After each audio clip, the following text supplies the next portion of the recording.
ધોરણ 12 વિજ્ઞાન વિભાગની અંદર આવશે બધા દ્વિતીય ક્રમાંક પર છે રાણપરા ટીશા કિશનભાઈ. રાણપરા ટીશા કિશનભાઈ.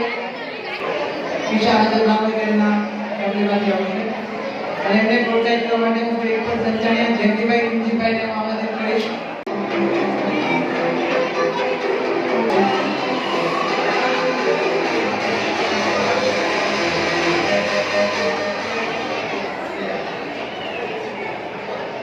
પ્રથમ ક્રમાંક મેળવે છે અજમેરિયા ની વિજયભાઈ.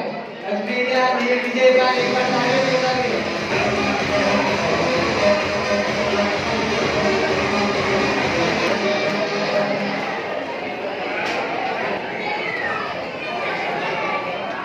એકવાર જયંતિભાઈ માટે જોરદાર તાળીઓ થઈ જાય. એમના તરફથી શિક્ષણ પણ પેટે 10,000 રૂપિયા મળ્યા છે.